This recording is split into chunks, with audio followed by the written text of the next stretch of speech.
Subscribe करें friend of student channel और साथ में ही बेल आइकन भी दबा दें ताकि नोटिफिकेशन मिलती रहे।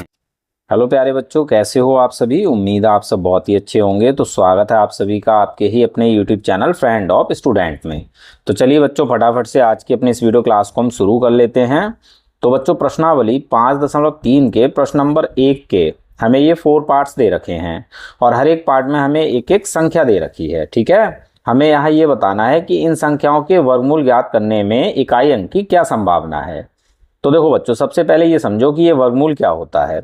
तो देखो बच्चों, यहाँ पर हमें ये जो भी संख्याएं दे रखी हैं ये किसी न किसी संख्या का वर्ग हैं और ये संख्याएं जिन भी संख्याओं का वर्ग हैं वे संख्याएं बच्चों इन संख्याओं का वर्गमूल है। चलिए इसको एक उदाहरण से अच्छे समझाता हूं। देखो बच्चों, 12 का वर्ग ये होता है बच्चों 12 गुणा 12 यानी 144। ठीक है, अब देखो बच्चों, अगर कोई आपसे ये पूछे कि भाई 12 का वर्ग बताओ तो आपका आंसर हो जाएगा 144। ठीक है ना।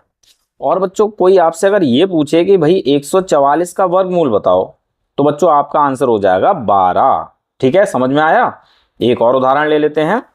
11 का वर्ग होता है बच्चों 11 गुणा 11 यानी 121। ठीक है, अब बच्चों अगर आपसे कोई ये पूछे कि भाई 11 का वर्ग बताओ तो आपका आंसर हो जाएगा 121। और कोई ये पूछे कि भाई 121 का वर्गमूल बताओ तो आपका आंसर हो जाएगा भाई 11। ठीक है, समझ में आ गया। वर्गमूल 12 144 का वर्गमूल है। क्यों? क्योंकि 144 12 का वर्ग है। इसी प्रकार से 11 121 का वर्गमूल है। क्यों? क्योंकि 121 11 का वर्ग है। ठीक है, आई होप आपको ये बात अच्छे समझ में आ गई होगी। अब एक छोटी सी बात और समझा देता हूं। देखो बच्चों, ये जो वर्ग संख्याएं होती है ना, इनका इकाई का अंक हमेशा या तो 1 होगा या 4 होगा या 5 होगा या 6 होगा या 9 होगा या फिर होगा 0। ठीक, यानी अगर किसी संख्या का इकाई का अंक का मतलब है किसी संख्या का बिल्कुल लास्ट वाला नंबर। ठीक है, तो अगर किसी भी संख्या का बिल्कुल लास्ट वाला नंबर 1 4 5 6 या 9 या फिर 0 है तो ऐसी संख्या एक वर्ग संख्या हो सकती है। ठीक, और बच्चों अगर किसी संख्या का इकाई का अंक 2 3 7 या फिर 8 है तो ऐसी संख्या कभी भी एक वर्ग संख्या नहीं होती है।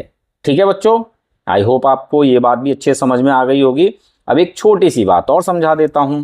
देखो बच्चों, अगर किसी संख्या का इकाई का अंक 1 है, क्या है? 1 है, तो इस संख्या के वर्गमूल का इकाई का अंक या तो 1 होगा या फिर होगा बच्चों 9। ठीक है, समझ में आया। ओके, और बच्चों अगर किसी संख्या का इकाई का अंक 4 है, क्या है? 4, तो इस संख्या के वर्गमूल का इकाई का अंक 2 होगा या फिर होगा बच्चों 8। ठीक है, ओके, और बच्चों अगर किसी संख्या का इकाई का अंक 5 है तो इस संख्या के वर्गमूल का